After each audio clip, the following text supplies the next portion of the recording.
ಇವತ್ತು ಸನ್ಮಾನ್ಯ ಮಂತ್ರಿಗಳಾದಂತ ಪ್ರಿಯಾಂಕಾ ಖರ್ಗೆ ಅವರು ಮುಖ್ಯಮಂತ್ರಿಗಳಿಗೆ ಪತ್ರವನ್ನು ಬರೆದಿದ್ದಾರೆ. ಏನು ಆ ಪತ್ರ ಅಂದ್ರೆ, ನಮ್ಮ ಆರ್ಎಸ್ಎಸ್ ಶಾಖೆಗಳು ಶಾಲಾ ಕಾಲೇಜುಗಳಲ್ಲಿ ನಡೀತಾ ಇದ್ದಾವೋ, ಇಡೀ ದೇಶದಾದ್ಯಂತ 100 ವರ್ಷಗಳ ಆಚರಣೆ ಏನು ಕಾರ್ಯಕ್ರಮಗಳನ್ನು ನಡೀತಾ ಇದ್ದಾವೋ, ಈ ಆರ್ಎಸ್ಎಸ್ ಶಾಖೆಗಳು ಮಾಡ್ತಾ ಇರುವಂತಹ ಕಾಲೇಜು ಶಾಲೆಗಳಲ್ಲಿ ಅದನ್ನು ನಿಷೇಧಿಸಬೇಕು ಅಂತೇಳಿ ಮುಖ್ಯಮಂತ್ರಿಗಳಿಗೆ ಪತ್ರವನ್ನು ಬರೆದಿದ್ದಾರೆ. ನನಗೆ ಶಾಲೆಯಲ್ಲಿ ಓದಂತ ಟೈಮಲ್ಲಿ ಒಂದು ಕತೆ ಇತ್ತು, ಪದ್ಯ ಇತ್ತು. ಆ ಪದ್ಯ ಏನಂದ್ರೆ ತಿರುಕಿನ ಕನಸು. ಯಾಕಂದ್ರೆ ಆರ್ಎಸ್ಎಸ್ ಅವ್ರನ್ನ ಬ್ಯಾನ್ ಮಾಡಬೇಕು ಅಂತೇಳಿ ಅವತ್ತಿನ ಮೊದಲನೇ ಪ್ರಧಾನಮಂತ್ರಿಗಳಂತ ಜವಾಹರ್ಲಾಲ್ ನೆಹರೂರಿಗೆ ಆಗ್ಲಿಲ್ಲ. ನಂತರ ಬಂದ ಇಂದಿರಾ ಗಾಂಧಿಯವರು ಕೂಡ ಆರ್ಎಸ್ಎಸ್ ನ ಬ್ಯಾನ್ ಮಾಡ್ಲಿಕ್ಕೆ ಸಾಧ್ಯ ಆಗ್ಲಿಲ್ಲ. ರಾಜೀವ್ ಗಾಂಧಿಯವರು ಪ್ರಯತ್ನ ಮಾಡಿದ್ರು, ರಾಜೀವ್ ಗಾಂಧಿಯವರು ಕೂಡ ಆರ್ಎಸ್ಎಸ್ ಬ್ಯಾನ್ ಮಾಡ್ಲಿಕ್ಕೆ ಆಗ್ಲಿಲ್ಲ. ನಂತರ ಸೋನಿಯಾ ಗಾಂಧಿ ಬೇರೆ ಏನೇನು ಪ್ರಯತ್ನಗಳನ್ನು ಮಾಡ್ತಾ ಇದ್ರು ಕೂಡ ಯಾರು ಕೂಡ ಆರ್ಎಸ್ಎಸ್ ನ ಒಂದು ಕೂದಲು ಕೂಡ ಅಲ್ಲಾಡಿಸ್ಲಿಕ್ಕೆ ಆಗ್ಲಿಲ್ಲ ಯಾರ ಕೈಲಿ ಕೂಡ. ಇವ್ರು ಹೇಳ್ತಾರ ತಿರುಕಿನ ಕನಸಿನ ಪ್ರಿಯಾಂಕಾ ಖರ್ಗೆ ಅವರು ಶಾಲಾ ಕಾಲೇಜುಗಳಲ್ಲಿ ಏನು ಶಾಖೆಗಳು ನಡೀತಾ ಇದಾವೋ ಅದನ್ನು ನಿಷೇಧಿಸಬೇಕೆಂದೇಳಿ ಇವತ್ತು ಒಂದು ಮುಖ್ಯಮಂತ್ರಿಗಳಿಗೆ ಪತ್ರವನ್ನು ಬರೀತಾರೆ. ಇವತ್ತು ನಿಮ್ಮ ಮಾಡಬೇಕಾದಂತ ಕೆಲಸಗಳು ಮಾಡ್ಲಿಕ್ಕೆ ಆಗ್ತಾ ಇಲ್ಲ. ನಿಮ್ಮ ಸರ್ಕಾರ ಯಾವ ರೀತಿ ನಡೆಸ್ಕೋಬೇಕಾಯ್ತು ಅದನ್ನ ನಡೆಸ್ಕೊಳಕ್ ಆಗ್ತಾ ಇಲ್ಲ. ಇವತ್ತು ಮುಖ್ಯಮಂತ್ರಿಗಳು ಸಡನ್ ಆಗಿ ಯಾವೊಬ್ಬ ಶಾಸಕನಿಗೆ ಕೌಡೆಕಾಸ್ ಕಿಮ್ಮತ್ ಕೂಡ ಕೊಡ್ತಿದ್ದಿಲ್ಲ, ಮಂತ್ರಿಗಳಿಗಂದ್ರೂ ಒಂದು ಕೌಡೆಕಾಸ್ ಕಿಮ್ಮತ್ ಕೊಡ್ತಾ ಇದ್ದಿಲ್ಲ. ಆದ್ರೆ ಇತ್ತೀಚೆಗೇನೋ ಅವರು ಔತಣಕೂಟಕ್ಕೆ ಎಲ್ಲ ಸಚಿವರು ಎಲ್ಲರೂ ಕೂಡ ಕರೆದಾರ. ಯಾಕೆ ಈ ರೀತಿ ಸಡನ್ ಆಗಿ ಪ್ರೀತಿ ಬಂದಿದೆ ನಮಗೆ ಗೊತ್ತಿಲ್ಲ. ಯಾಕಂದ್ರೆ ಅವ್ರಿಗೇನು ಮುಂದೆ ಬರ್ತಾ ಇರುವಂತ ಬಿಹಾರಿನ ಚುನಾವಣೆಗಳನ್ನು ದೃಷ್ಟಿಯಲ್ಲಿ ಇಟ್ಕೊಂಡು ಎಲ್ಲ ಸಚಿವರು ಎಲ್ಲರೂ ಕೂಡ ಇವತ್ತು ಔತಣಕೂಟಕ್ಕೆ ಕರೆದು ಅವರ ಇಲಾಖೆಯಲ್ಲಿ ಕಲೆಕ್ಷನ್ ಮಾಡಬೇಕು. ಎಷ್ಟು ಕಲೆಕ್ಷನ್ ಮಾಡಬೇಕಂದ್ರಿಗಿನ ಬಿಹಾರ ಚುನಾವಣೆಗೆ 300 ಕೋಟಿ ರೂಪಾಯಿ ಕೊಡಬೇಕು. ಆ 300 ಕೋಟಿ ರೂಪಾಯಿ ಕೊಡಬೇಕಂದ್ರಿಗಿನ ಇವತ್ತು ಯಾವ ಇಲಾಖೆಗಳೆಲ್ಲ 34-35 ಇಲಾಖೆಗಳು ಏನಿದಾವೋ ಆ ಇಲಾಖೆಗಳಲ್ಲಿದ್ದಂತ ಪ್ರಿನ್ಸಿಪಲ್ ಸೆಕ್ರೆಟರಿಗಳು ಹುಷಾರಾಗಿರ್ಬೇಕು. ಯಾಕಂದ್ರೆ ಇದು ಅಲಿಬಾಬಾ ಚಾಲಿಸ್ ಸ್ಟೋರ್, ಇದು ಅಲಿಬಾಬಾ ಚಾಲಿಸ್ ಸ್ಟೋರ್ ಇದ್ದಂತೆ ಈ ಸರ್ಕಾರ.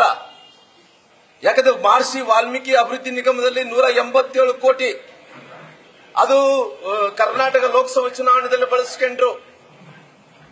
ಅದೇ ರೀತಿ ಬಾಬಾ ಸಾಹೇಬ್ ಅಂಬೇಡ್ಕರ್ ನಿಗಮದಲ್ಲಿದ್ದಂತ ಅಧ್ಯಕ್ಷರಾದಂತ ಭ್ರಷ್ಟಾಚಾರದಲ್ಲಿ ಸಿಕ್ಕಾಕೊಂಡು ಒಬ್ಬ ಅಧ್ಯಕ್ಷರಾದಂತ ರವಿಯವರು ರಾಜೀನಾಮೆಯನ್ನು ಕೊಟ್ಟರು.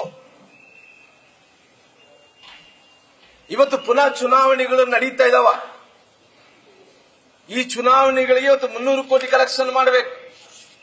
ಈ 300 ಕೋಟಿ ಕಲೆಕ್ಷನ್ ಮಾಡಬೇಕಂದ್ರೆ ಯಾವ ಇಲಾಖೆಯಲ್ಲಿ ಈ 3 ಪಂಗನಾಮ ಆಗ್ತಾರೋ ಗೊತ್ತಿಲ್ಲ. ನೋಡ್ರಿ, ನಾನು ಸರ್ಕಾರದಲ್ಲಿದ್ದಂತ ಅಧಿಕಾರಿಗಳಿಗೆ ವಿನಂತಿ ಮಾಡಿಕೊಳ್ಳೋದಿಷ್ಟೇ, ಕಳ್ಳರ ಕೈಯಲ್ಲಿ ಬೀಗ ಕೊಟ್ಟಿದ್ದೀರಿ. ಈ ಕಳ್ಳರ ಕೈಯಲ್ಲಿ ಬೀಗ ಕೊಟ್ಟಂತ ಟೈಮಲ್ಲಿ ಯಾವ ರೀತಿಯಲ್ಲಿ ಅಧಿಕಾರಿಗಳು ಯಾವನೋ ನಮ್ಮ ಮಹರ್ಷಿ ವಾಲ್ಮೀಕಿ ಅಭಿವೃದ್ಧಿ ನಿಗಮದಲ್ಲಿ ಚಂದ್ರಶೇಖರನ್ ಅಂತವರು ಆತ್ಮಹತ್ಯೆ ಮಾಡಿಕೊಂಡ್ರು. ಇವ್ರು ಮಾಡಿದಂತ ತಪ್ಪಿಗೆ ಮಂತ್ರಿಗಳು ಮಾಡಿದಂತ ತಪ್ಪಕ್ಕೆ ಇದೇ ರೀತಿಯಲ್ಲಿ ಮುಂದಕ್ಕೆ ಚುನಾವಣೆಯಲ್ಲೂ ಕೂಡ ಅದೇ ರೀತಿಯಲ್ಲಿ ಮಾಡಕ್ ಹೋಗ್ತಾರೆ ಇವರು. ಯಾಕಂದ್ರೆ ಇವಾಗ ಅಭ್ಯಾಸ ಆಗಿದೆ. ಇವತ್ತು ಏನ್ ಅಭ್ಯಾಸ ಅಂದ್ರಿಗಿನ ರೊಕ್ಕ ತಗೊಳೋದು ಮತ್ತೆ ವಾಪಸ್ ಕಟ್ಟೋದು. ಈ ಅಭ್ಯಾಸ ಆಗಿರೋ ಕಾರಣ ನನ್ನ ಅಧಿಕಾರಿಗಳಿಗೆ, ಚೀಫ್ ಸೆಕ್ರೆಟರಿ ಅವರಿಗೆ ಎಲ್ಲ ನಾನು ಪ್ರಿನ್ಸಿಪಲ್ ಸೆಕ್ರೆಟರಿಗಳಿಗೆ ತಾವು ಹುಷಾರಾಗಿರ್ಬೇಕನ್ನಂಥದ್ದು ನಾನು ವಿನಂತಿಯನ್ನು ಮಾಡ್ಕೊಂತೀನಿ. ಯಾಕಂದ್ರೆ ಇವತ್ತು ನಾವು ಇಡೀ ರಾಜ್ಯದಲ್ಲಿ ನೋಡಿದಂತ ಟೈಮಲ್ಲಿ ಹಿಮಾಚಲದಲ್ಲಿ ಅವ್ರದೇ ಕಾಂಗ್ರೆಸ್ನ ಸರ್ಕಾರ ಅಧಿಕಾರದಲ್ಲಿದೆ. ಹಿಮಾಚಲ ಪ್ರದೇಶದ ಪರಿಸ್ಥಿತಿಯನ್ನು ಇವತ್ತು ಅವರು ಕೇವಲ ಗ್ಯಾರಂಟಿಗಳನ್ನು ಕೊಟ್ಟು ಅವರ ಅಧಿಕಾರಕ್ಕೋಸ್ಕರ ಲಾಲಸದಿಂದ ಇವತ್ತು ಹಿಮಾಚಲ ಪ್ರದೇಶದ ಪರಿಸ್ಥಿತಿ, ಹಣಕಾಸಿನ ಪರಿಸ್ಥಿತಿ ಸಂಪೂರ್ಣವಾಗಿ ದಿವಾಳಿಯಾಗಿದೆ. ಇವತ್ತು ಅಲ್ಲಿ ಸರ್ಕಾರಿ ನೌಕರಸ್ಥರಿಗೆ ಸಂಬಳ ಕೊಡಕ್ಕಾಗ್ತಾ ಇಲ್ಲ. ಯಾವುದೊಂದು ಯೋಜನೆಗಳನ್ನು ಇವತ್ತು ಕಾರ್ಯರೂಪಕ್ಕೆ ತರಕಾಗ್ತಾ ಇಲ್ಲ. ಯಾವ ರಸ್ತೆಗಳು ಹಾಕಕ್ಕಾಗ್ತಾ ಇಲ್ಲ. ಹಿಮಾಚಲ ಪ್ರದೇಶದಲ್ಲಿದ್ದಂತ ಜನರು ಇವತ್ತು ಆ ಸರ್ಕಾರಕ್ಕೆ 0 ಮಾರ್ಕ್ ಕೊಟ್ಟಿದ್ದಾರೆ. ಅದೇ ರೀತಿ ಬಗಲ್ಗಡೆ ಇದ್ದಂತ ತೆಲಂಗಾಣ ರಾಜ್ಯದಲ್ಲಿ ಇವತ್ತು ಪರಿಸ್ಥಿತಿಯನ್ನು ಇವತ್ತು ಮುಖ್ಯಮಂತ್ರಿಗಳೇ ಭಿಕ್ಷೆ ಬೇಡ್ತಾ ಇದ್ದಾರ. ನಮ್ಮ ಹತ್ರ ರೊಕ್ಕ ಇಲ್ಲ, ನಾವು ಆರ್ಥಿಕ ಪರಿಸ್ಥಿತಿ ದಿವಾಳಿ ಎತ್ತೋಗಿದೀವಿ ಅಂದ್ರೆ ಭಿಕ್ಷೆ ಬೇಡ್ತಾ ಇದ್ದಾರೆ ಇವತ್ತು. ಹಂಗಾಗಿ ಇವತ್ತು ಒಂದು ಪೂರ್ತಿ ಲಾಭದಾಯಕವಾದಂತ ಒಂದು ಕರ್ನಾಟಕದಲ್ಲಿ ಯಾವುದು ಕಾಂಗ್ರೆಸ್ ಸರ್ಕಾರಕ್ಕೆ ಅಂದ್ರೆ ಅದು ಎಟಿಎಂ ಅಂದ್ರೆ ಇವತ್ತು ಕರ್ನಾಟಕ ಕಾಂಗ್ರೆಸ್ ಸರ್ಕಾರ. ಹಂಗಾಗಿ ಈ ಕಾಂಗ್ರೆಸ್ ಸರ್ಕಾರದಲ್ಲಿದ್ದಂತವರು ಏನು ಎಟಿಎಂ ಅನ್ನು ಮಾಡ್ಕೊಂಡಿದಾರೋ ಬಹುಶಃ ಅವರೆಲ್ಲರಿಗೂ ಚಿಂತೆಗಳನ್ನ ಹಿಡ್ಕೊಂಡಿದ್ರು. ಏನು ಆ ಚಿಂತೆ ಅಂದ್ರಿಗಿನ ಅವರು ನಮ್ಮ ಚಿತ್ರದುರ್ಗ ಶಾಸಕರಾದಂತ ಪಪ್ಪಿಯವರು ಚಿನ್ನದ ಲಾಲಿಪಾಪ್ ಹಿಡ್ಕೊಂಡು ಬಾಯಿಗೆ ಹಿಡ್ಕೊಂಡು ಕುಂತಿದ್ರು. ಪಾಪ ಆ ಚಿನ್ನದ ಲಾಲಿಪಾಪ್ ಹಿಡ್ಕೊಂಡು ಬಾಯಲ್ಲಿ ಕುಂತಿದ್ರು. ಅವ್ರು ಅವ್ರನ್ನ ಸೆದೆ ಬಡಿದು ಅವ್ರನ್ನ ಅರೆಸ್ಟ್ ಮಾಡಿ ನಂತರ ಅವ್ರ ಬಾಯಿಂದ ಎಲ್ಲವನ್ನು ಬಿಡಿಸ್ಕೊಂಡು ಅವ್ರೇನಪ್ಪಾ ಅಂದ್ರೆ ಚಿನ್ನದ ಲಾಲಿಪಾಪ್ ಯಾಕೆ ಹಿಡ್ಕೊಂಡಿಯಪ್ಪ ಅಂದ್ರೆ ಬಿಹಾರ್ ಚುನಾವಣೆಗಳಿಗೆ 300 ಕೋಟಿ ಕೊಡಬೇಕಂತೇಳಿ ಆ ಚಿನ್ನದ ಲಾಲಿಪಾಪ್ ಅನ್ನು ಹಿಡ್ಕೊಂಡಿದ್ರು. ಅವ್ರು ಏನಾಗಿದೆ ಆ ಚಿನ್ನದ ಲಾಲಿಪಾಪ್ ಅನ್ನು ಇವತ್ತು ಹೊರಗಡೆ ಬಂದ ನಂತರ ಆ ಚಿನ್ನದ ಲಾಲಿಪಾಪ್ ತಪ್ಪೇ ಬಿಟ್ಟಿದೆ. ಹಂಗಾಗಿ ಇವತ್ತು ಮುಖ್ಯಮಂತ್ರಿಗಳು ಎಲ್ಲರಿಗೂ ಕೂಡ ಒಂದು ಟಾರ್ಗೆಟ್ ಅನ್ನು ಮಾಡಿ ಆ ಟಾರ್ಗೆಟ್ ಅಲ್ಲಿ ಇವತ್ತು ಯಾರು ಸಕ್ಸಸ್ ಆಗ್ತಾರೋ, ಯಾರು ಫೇಲ್ಯೂರ್ ಆಗ್ತಾರೋ, ಯಾರು ಕರಪ್ಷನ್ ಮಾಡ್ತಾರೋ ಯಾವ್ದು ಗೊತ್ತಿಲ್ಲ. ನಾನು ಹೇಳೋದಿಷ್ಟೇ, ಅಧಿಕಾರಿಗಳು ಹುಷಾರಾಗಿರ್ಬೇಕು. ಏನ್ ಬೇಕಾದ್ರೆ ಮಾಡಿಬಿಡ್ತಾರ ಅವರು.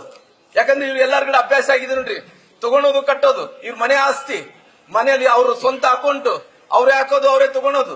ಹಂಗ ಅಭ್ಯಾಸ ಆಗಿರಕೊಂಡು ಮುಂದಕ್ಕೆ ಏನ್ ಬೇಕಾದ್ರೂ ಕೂಡ ಆಗಬಹುದು. ಅದಕ್ಕೋಸ್ಕರವಾಗಿ ಹುಷಾರಾಗಿರ್ಬೇಕು ಅನ್ನೋಂಥದ್ದು ಕೂಡ ನಾನು ಎಲ್ಲರಿಗೂ ಕೂಡ ಇವತ್ತು ವಿನಂತಿ ಅನ್ನೋದಕ್ಕಿಂತ ಹುಷಾರಾಗಿರ್ಬೇಕು ಅನ್ನೋಂಥ ಮಾತನ್ನು ಕೂಡ ಹೇಳ್ತೀನಿ. ಯಾಕಂದ್ರೆ ಖಜಾನಂತೂ ಖಾಲಿಯಾಗಿದೆ, ಏನು ಇಲ್ಲ, ದಿವಾಳಿ ಎತ್ತು ಹೋಗ್ಬಿಟ್ಟಿದೆ. ಎಲ್ಲಿ ಕೂಡ ಅಭಿವೃದ್ಧಿ ಕೆಲಸಗಳು ಆಗ್ತಾ ಇಲ್ಲ. ಮುಖ್ಯಮಂತ್ರಿಗಳ ಸಲುವಾಗಿ ಅವರಲ್ಲಿ ಪೈಪೋಟಿ ಬೀಳ್ತಾ ಇದಾರೆ, ಜಗಳಗಳು ಮಾಡ್ಕೊಂತ ಇದಾರ. ನಾನ್ ಮುಖ್ಯಮಂತ್ರಿಗಳಾಗಬೇಕು, ಒಬ್ಬನು ಹೇಳ್ತಾನ ನವೆಂಬರ್ಗೆ ಕ್ರಾಂತಿ ಆಗಬೇಕು, ಇಲ್ಲಿ ಜನವರಿಗೆ ಸಂಕ್ರಾಂತಿ ಆಗುತ್ತೇನೋ ಗೊತ್ತಿಲ್ಲ. ಆಗ್ಲಿ ಈ ಸರ್ಕಾರದಲ್ಲಿ ಏನ್ ಬೇಕಾದ್ರೆ ಯಾವಾಗ ಬೇಕಾದ್ರೆ ಆಗಬಹುದು. ನಂದಿಷ್ಟೇ, ಅವರಿಬ್ಬರು ಜಗಳದಲ್ಲಿ ಸರ್ಕಾರ ಬಿದ್ದೋದ್ರೆ ಮುಂದಕ್ಕೆ ನಾವು ಚುನಾವಣೆ ಹೋಗೋದೇ ಒಳ್ಳೇದಂತ ಹೇಳಿ ತಿಳ್ಕೊಂಡಿದ್ದೀನಿ. ಈ ಜನರೆಲ್ಲಾರು ಕೂಡ ಇವತ್ತು ಬೆಸತ್ತಿದ್ದಾರೆ, ರೋಸೆತ್ತಿದ್ದಾರೆ. ಇವತ್ತು ಜನರೆಲ್ಲಾರು ಕೂಡ ಈ ಸರ್ಕಾರ ಬಂದಿರೋದು ನಮ್ಗೆ ಶಾಪ ಅಂತ ತಿಳ್ಕೊಂತ ಇದಾರ. ಹಂಗಾಗಿ ಎಂತ ಪರಿಸ್ಥಿತಿಯಲ್ಲಿ ಕೂಡ ಸರ್ಕಾರ ನಡೆಸಲಿಕ್ಕಾಗಲ್ಲ ಇವ್ರ ಕೈಲಿ. ಏನು ಸರ್ಕಾರದಲ್ಲಿದ್ದಂತ ಎಟಿಎಂ ಮಾಡ್ಕೊಂಡು ಮುಂದಿನ ರಾಜ್ಯಕ್ಕೆ ಬಿಹಾರ ಚುನಾವಣೆಗೆ ಇವತ್ತು ಫಂಡಿಂಗ್ ಮಾಡಬೇಕೆಂದೇಳಿ ಮುಖ್ಯಮಂತ್ರಿಗಳು ಔತಣಕೂಟ ಕರೆದಿದ್ದಾರ. ಹಂಗಾಗಿ ಎಲ್ಲರಿಗೂ ಹುಷಾರಾಗಿರ್ಬೇಕು ಅನ್ನೋಂಥದ್ದು ಕೂಡ ನಾನು ಎಲ್ಲರೂ ಕೂಡ ಕೇಳ್ಕೊಂತೀನಿ. ನ್ಯೂಸ್ ಫಸ್ಟ್, ನಿರ್ಭೀತಿಯಿಂದ ನಿಮ್ಮ ಪರವಾಗಿ.